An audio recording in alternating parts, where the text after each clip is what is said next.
اللہ اکبر، آنکھوں کا غلط استعمال انسان کو کیسے کیسے بڑے انسانوں کو کہاں تک لے جا رہا ہے۔ اللہ اکبر، اللہ اکبر۔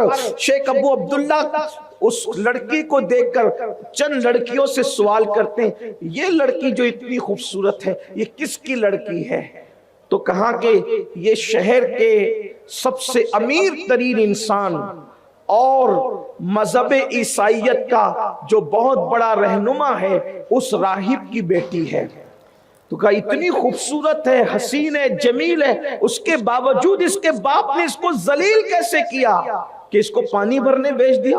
کہا اس کے باپ نے ذلیل نہیں کیا، اس کے باپ بڑا ہوشیار ہے، اس کی تربیت کے لیے بھیجا ہے تاکہ وہ کام دھام سیکھے کہ اپنے سسرال میں جا کر کے وہ رسوا نہ ہو، ذلیل نہ ہو۔ ذلیل نہیں کیا بلکہ اس کی تربیت کا یہ ایک اصول ہے کہ اس نے اس کو کام پر لگا رکھا ہے۔ جب آنکھیں چار ہوئی اور لڑکی کو تکتے رہ گئے تو وہیں سر پکڑ کے بیٹھ گئے، نہ کھاتے ہیں، نہ پیتے ہیں، نہ سوتے ہیں، مگر ان 3 دنوں میں بھی جب نماز کا وقت آتا تھا تو نماز پڑھ لیتے تھے اور اس کے بعد پھر ویسے سر پکڑ کر بیٹھتے تھے۔ حضرت سیدی شیخ ابو بکر شبلی فرماتے ہیں، یہ ہمارے سلسلے قادریہ کے مرشدوں میں سے ہے جن کے بارے میں ہم شجرے میں یوں پڑھتے ہیں، بہر شبلی شیر حق دنیا کے کتوں سے بچا، ایک کارک عبد واحد بے ریا کے واسطے۔ اللہ اکبر۔ ان کے پیر و مرشد سید الطائفہ جنید بغدادی نے آپ سے فرمایا بہت دیر ہو گئی بیٹا، شیخ کو جائے ہوئے ذرا خبر لاؤ۔ جب وہ تشریف لائے تو دیکھا کہ شیخ تو سر پکڑ کے بیٹھے ہیں، وہ عابد زاہد متقی پرہیزگار۔ جب شیخ کے پاس پہنچے، اتنے متقی کے پاس، شیخ ابو بکر شبلی کہنے لگے شیخ کیا بات ہے؟ شیخ نے بات کہہ دی کہ حضرت کیا کروں کہ میں اپنے دل کے ہاتھوں ناکام ہو گیا ہوں، ایک لڑکی پر نظر پڑی، مجھے چاہیے تھا کہ نظر جھکا لیتا، فتنے سے بچ جاتا، ٹک ٹکی باندھ کر دیکھتا رہا، اب حال یہ ہے کہ مجھے اس سے محبت ہو گئی، اس سے پیار ہو گیا اور اب میں جو ہے اس کے بغیر نہیں رہ سکتا، میں اس سے شادی کروں، نکاح کروں اس سے۔ آپ نے فرمایا ایک عیسائی لڑکی سے تم نکاح کرو گے؟ ایک عیسائی لڑکی سے تم نکاح کرو گے، اس سے شادی کرو گے؟ تو کہا میں کیا کروں، مجھے کچھ سمجھ میں نہیں آ رہا ہے۔ تو پوچھا حضرت شیخ شبلی نے تمہیں 30,000 حدیثیں زبانی یاد تھی، کتنی حدیثیں یاد رہ گئی ہیں؟ کہا سب بھول گیا ہوں، صرف ایک حدیث یاد ہے، ایک لڑکی کو دیکھنے کا وبال، کسی لڑکی پر پاپ کی نظر ڈالنے کا وبال۔ کہتے ہیں کہ 30,000 کے 30,000 بھول گیا، صرف ایک حدیث یاد رہی، اور وہ یہ حدیث کا مفہوم یہ ہے جو اپنا دین بدل دے اس کو دنیا میں رہنے کا کوئی حق نہیں۔ کہ 7 قرأت سے قرآن یاد کیا تھا، حفظ کیا تھا، کتنی آیتیں رہ گئی؟ کہ 2 آیتوں کے سوا کوئی آیت یاد نہیں، سب بھول گیا، کچھ یاد نہیں ہے۔ اب کیا ارادہ ہے؟ کہا کہ تم لوگ جاؤ حج کے لیے، میں نہیں آتا۔ سفر حج سے رک گئے، سفر حج سے رک گئے۔ دنیا یوں ہی نہیں عورتوں کو ننگا کر رہی ہے، دنیا یوں ہی نہیں مردوں کو معاذ اللہ کبھی فیشن کے نام پہ، کبھی کسی نام پہ، کبھی کسی نام پہ عورتوں کی محبت میں مبتلا کر کے یوں ہی مشن سے نہیں ہٹا رہی ہے، مقصد سے نہیں ہٹا رہی ہے۔ دنیا جانتی ہے جس دن مسلم امہ کے جوان اپنے مقصد کو پہچان لیں گے اس دن دنیا کی کوئی طاقت ان کو زیر نہیں کر سکتی، اس لیے ان کو شراب و شباب میں مبتلا کر کے اپنے مقصد سے بیگانہ کر دو تاکہ یہ اسی کے اندر جو ہے وہ اللہ اکبر ٹامختوئیاں کرتے رہے اور اپنے مقصد کو کبھی پہچان نہ سکے۔ مگر اے مسلم جوان، اپنی ذمہ داری کا احساس کر، اپنے کردار کو پاکیزہ کر، اپنی نگاہوں کو پاکیزہ کر، اپنے دل میں سوز پیدا کر، اپنی نگاہوں میں پاکیزگی پیدا کر، اپنے خیال کی تطہیر کر۔ اللہ اکبر، دیکھ تو صحیح کہ کیسے بڑے بڑے کس طرح گندگی کے اندر اللہ اکبر ملوث ہوئے، صرف نگاہوں کی پاکیزگی نہ ہونے کی بنیاد پر، نگاہوں پہ کنٹرول نہ ہونے کی بنیاد پر، نگاہوں کی حفاظت نہ ہونے کی بنیاد پہ شیخ ابو بکر کو کہتے ہیں آپ لوگ جائیں اور حج کریں۔ اللہ اکبر۔ اور پھر یہ اس راہب کے پاس جا کر کے کہتے ہیں شیخ عبداللہ تو عرض یہ کر رہا تھا کہ شیخ ابو عبداللہ نے حضرت شیخ ابو بکر شبلی سے کہا کہ جاؤ، میں حج کو اب نہیں آتا، تم لوگ جاؤ۔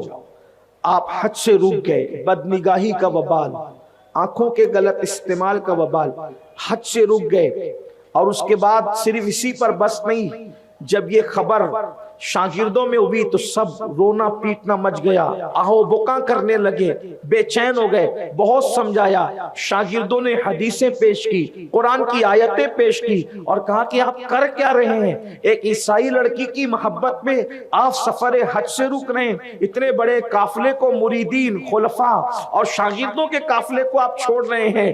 ان کی آنکھ میں آنسو آ گئے اور کہنے لگے کیا کروں، اللہ رب العزت کی خفیہ تدبیر ہے، اللہ اکبر، خدا کی شان، میں کیا کر سکتا ہوں مجھے نہیں پتا۔ اللہ نے مجھے کس آزمائش میں مبتلا کر دیا، کس آزمائش میں گرفتار فرما دیا، اور اس کے بعد پھر وہ روتے پیٹتے چیختے چلاتے رہ گئے۔ اور ادھر شیخ ابو عبداللہ اس عیسائی راہب کے پاس گئے، اور وہاں پر جانے کے بعد کہنے لگے کیا یہ لڑکی تمہاری ہے؟ اس نے کہا ہاں، میں چاہتا ہوں کہ اس کا نکاح میرے ساتھ کر دیا جائے، تو کون ہے؟ اللہ اکبر۔ انہوں نے اپنا تعارف کرایا، بغداد کا سب سے بڑا فقیہ، بڑا عظیم محدث، اللہ اکبر، اتنا سننا تھا۔ اس نے کہا میری بیٹی کا نکاح تو میں اسی کے ساتھ کروں گا، شادی اسی کے ساتھ کروں گا جس کو وہ پسند کر لیں، میں اس سے پوچھتا ہوں، اگر وہ اس پر راضی ہو جائے تو میں تیرے ساتھ اس کا نکاح کرنے کے لیے تیار ہوں۔ اللہ اکبر۔ یہ دروازے کے باہر کھڑے تھے، ادھر لڑکی سے، اندر اس کا باپ سوال کر رہا تھا۔ خوبصورت اور ہوشیار لڑکی نے کہا وہ مسلمان ہے، ہم عیسائی ہیں، اور میں اس کے ساتھ کیسے شادی کر سکتی ہوں؟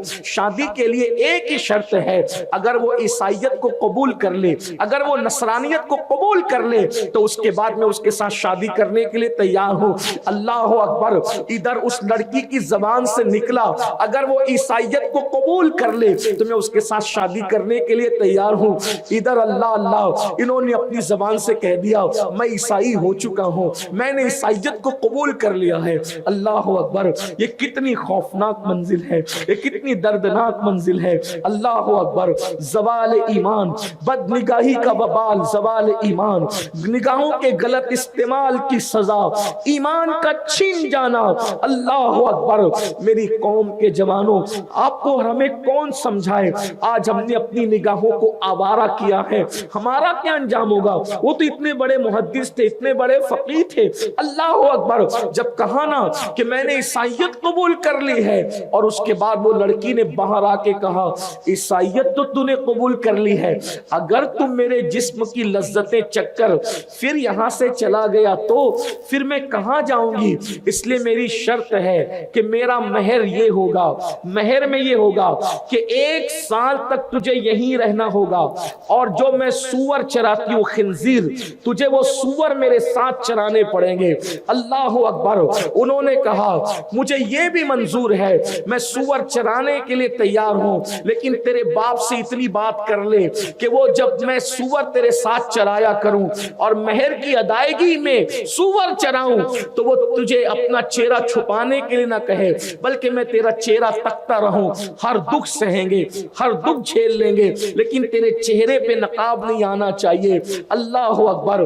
علامہ ابن الجوزی لکھتے ہیں کہ جس عصا کے سہارے کبھی سہارا لے کر حدیث پڑھی جاتی تھی، جمعہ کے خطبے دیے جاتے تھے، قرآن کی آیتیں جس عصا کا سہارا لے کر کے تلاوت کی جاتی تھی، واعظ و نصیحت جس عصا کو پکڑ کر کے کی جاتی تھی، آج بدنگاہی نے ابو عبداللہ کو اس مقام پر پہنچایا کہ اسی عصا سے وہ سور کے بچوں کو کور کر رہے ہیں، انہیں سمیٹ ہیں اسی عصا سے۔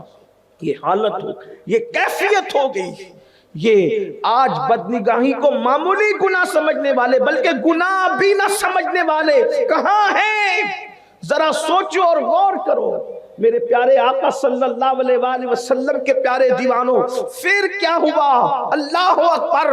وہ لوگ حج کو گئے، بہت روئے، بہت گڑ گڑائے، بہت دعائیں کی، بہت آنسو بہائے، اور اس کے بعد جب واپس پلٹے اسی گاؤں سے، اسی شہر سے، تو دیکھا یہ سور چراتے ہیں، خنزیر چراتے ہیں، اس لڑکی کے پیچھے پیچھے پھرتے ہیں۔ یہ منظر دیکھا، کہاں وہ حدیث کی مسند، کہاں وہ شیخ القرآن کا خطاب، کہاں وہ